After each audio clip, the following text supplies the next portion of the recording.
Number 3 ارسلت الی الخلق کافہ، number 3 احلت لی الغنائم، اللہ نے میرے لیے مال غنیمت حلال فرمایا۔ پہلے نبیوں میں جہاد تھا، سب میں نہیں، بعض میں، لیکن جن میں تھا مال غنیمت حلال نہیں تھا۔ بے قربان تاکلہ النار، مال غنیمت کو میدان میں رکھو، آگ آئے اور کھا جائے، اور حضور کے لیے مال غنیمت کو حلال قرار دیا۔ توجہ رکھنا، پہلے نبی کا دائرہ نبوت ایک شہر،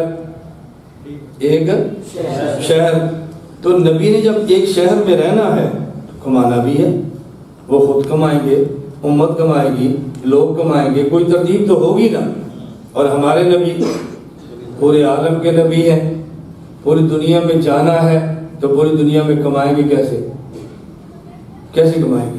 کمائیں گے تو جہاد کیسے کریں گے؟ حضور نے فرمایا کہ میری امت کی خصوصیت یہ ہے، اللہ نے مال غنیمت حلال قرار دیا ہے، انہوں نے پوری دنیا میں جانا ہے، جہاں جائیں گے اگر وہاں کمائیں گے تو جہاد کیسے کریں گے؟ ان نبیوں نے دنیا میں نہیں جانا تھا، ان کی امت نے دنیا میں نہیں جانا تھا، ایک شہر میں رہنا تھا، کمائیں اور کھائیں۔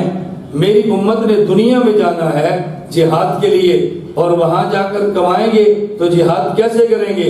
اس لیے اللہ نے میرے لیے غنیمت کو حلال قرار دیا ہے، کمائیں گے وہ، کھائیں گے یہ،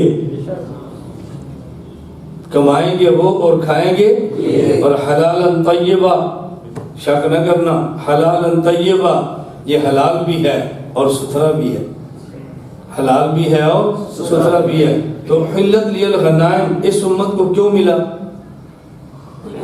خاتمہ یہ نبی لوگ، حضور دنیا سے چلے گئے، آپ کے بعد کوئی نبی تو پیدا ہونا نہیں کہ پاکستان میں آ جائے، کوئی نبی تو نہیں پیدا ہونا افغانستان میں آ جائے، کوئی نبی تو نہیں پیدا ہونا صومالیہ فلسطین میں آ جائے، نبی تو ہوگا نہیں، ہوگی امت۔ تو جب یہ امت بیت المقدس کی آزادی کے لیے جہاد کے لیے جائے گی تو وہاں کمائے گی تو جہاد کیسے کرے گی؟ اس نے فرمایا تم نے کمانا نہیں، کمائیں گے وہ، بس تم نے کھانا ہے۔